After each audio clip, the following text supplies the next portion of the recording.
大家好，我是晴。今天这期我们来讲一个最近很多 ETF 投资人都会刷到的新闻。最近0050、0056、00878、00919这4档台湾讨论度很高的 ETF 都陆续公布了换股名单。这4档加起来持有人数很多，影响的投资人非常多，所以这次换股新闻才会特别有感。你可能会想问， ETF 为什么要换股？换股是不是代表出事？这次到底换了什么？我手上的 ETF 现在还是不适合我。今天这期我不用很硬的金融术语吓你，我只做3件事。第一，讲清楚 ETF 为什么本来就会换股。第二，客观整理这次4大 ETF 调整大概反映了什么。第三，帮你判断你手上的 ETF 现在还是不适合你。ETF 为什么本来就会换股？我们先回到最基本的概念，如果你看过我们频道前面那支 ETF 影片，你应该还记得那句最白话的说法， ETF 就是一篮子股票打包成一支让你买。但这里有个很多新手会忽略的重点，这一篮子里面装的股票不是永远固定不变的， ETF 里面的股票会定期更新，有些公司会被踢出去，有些公司会被加进来，这个过程就叫做换股，或者更完整一点叫成分股调整。我用一个最好懂的比喻讲，你可以把0050这种 ETF 想成一份台湾前50强企业排行榜，这份排行榜会不会永远一模一样？当然不会。10年前的榜单跟今天的榜单本来就不可能一样，有些公司会往上爬，有些公司会掉下去，有些公司会被新公司取代。所以 ETF 换股，你可以先把它理解成排行榜重新排名。而对你这个 ETF 持有人来说，你不用自己做什么，你买进0050之后，它会自己把退榜的公司剔除，把新上榜的公司加进来。这也是 ETF 很重要的一个特性，它会自我更新。那为什么 ETF 一定要换股？因为 ETF 不是随便乱装一包股票，它背后通常是追踪一套规则。这句一定要记住，你买 ETF 买的不是一张永远不变的股票清单，你买的是这档 ETF 以后会持续照什么规则去选股票。例如0050追踪的是台湾50指数，也就是台湾大型代表公司的组合，那这个组合怎么可能永远一模一样？如果某家公司表现变差，市值掉下去，那它本来就可能被剔除。如果另一家公司成长很快，市值冲上来，那它本来就有机会被纳入。这也就是 ETF 跟主动型基金一个很核心的差别。主动型基金是人主动判断今天买什么卖什么， ETF 多数时候是照规则跑，该换就换。这也是为什么 ETF 的管理费通常比较低，因为它本来就不是靠经理人天天主动选股。这次4大 ETF 到底换了什么？好，讲完原理，我们来看这次新闻。这次市场关注的4档是0050、0056、00878、00919。先讲最受瞩目的0050。0050这次新增了南电、创意、茂联 KY、臻鼎 KY， 删除了康沛星浩、中钢、台塑和泰车。这里最值得看的不是背名单，而是这个方向很明显，传产权重在退，科技与电子供应链的重要性在升。也就是说，这次调整反映的不是投信突然迷上 AI， 而是台湾大型全职公司的市值结构本来就在变。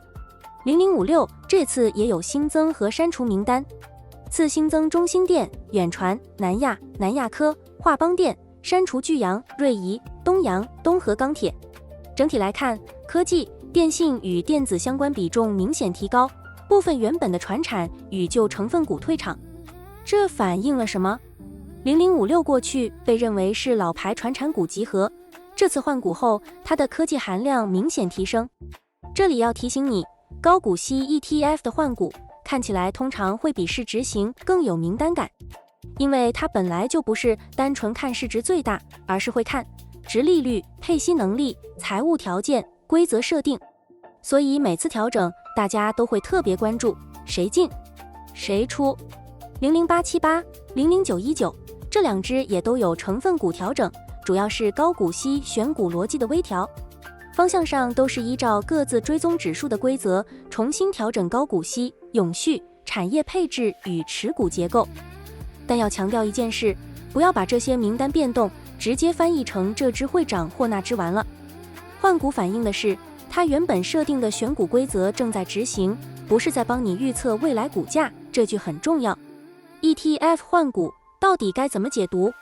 直接帮你拆成3句。第一句，换股不等于出事。很多新手一看到换股新闻就紧张，觉得是不是 ETF 坏掉了？是不是原本那包股票不行了？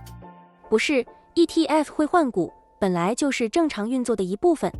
你反而应该知道的是，一档 ETF 如果号称有规则，那它本来就应该照规则调整。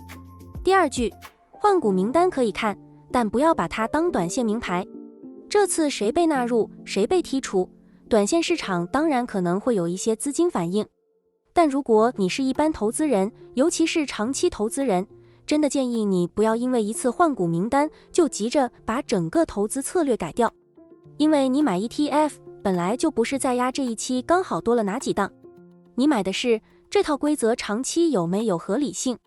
第三句，真正重要的不是这次换了谁，而是这档 ETF 平常到底照什么逻辑在换，这才是核心。你看到0050换股，最该问的不是这次新增哪4档，你更该问它追踪的是什么规则，它长期要维持的是什么定位，它是不适合我拿来做核心配置。同样的，你看高股息 ETF 换股，不要只盯着配息名单变了没，你更该问的是，我买它到底是为了什么？我是要现金流还是资产成长？我真的需要这种工具吗？那这4只 ETF 现在还是不适合你。这里不帮你下结论哪只一定最好，我只给你3个问题，帮你自己判断。问题1，你的目标是资产成长还是现金流？你想让资产长大，年轻，不急着用钱，那么市值型 ETF 0050方向比较对你。你想每季每月有现金可领，你需要实际现金流，那么高股息 ETF 0056、00878、00919方向比较对你。问题2，你能接受短期波动吗？能，你会持有5年以上，不会中途砍掉，那么市值型 ETF 的波动你能扛得住。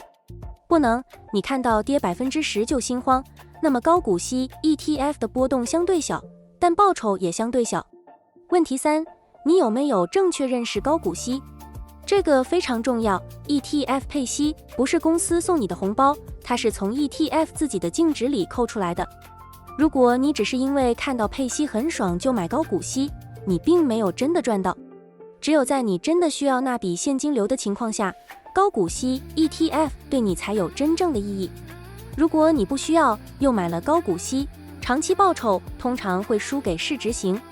所以最后要帮你说一句，适合自己的 ETF 永远比最热门的 ETF 更重要。最后帮大家把今天这期收成4句话。第一句， ETF 会换股，是正常运作，不是出事。第二句，你买 ETF 买的不是固定名单，而是一套规则。第三句，这次4大 ETF 的换股新闻可以看，但不要把它当成短线名牌。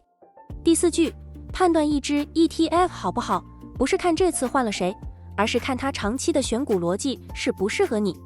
所以如果你今天看到这波0050、0056、00878、00919的换股新闻，最值得带走的不是背下新增和删除名单，而是你终于知道，原来 ETF 本来就不是死的，它本来就会照规则持续调整。如果这期有帮你把事情看明白，记得订阅。我们下次继续把投资讲人话，把市场看明白。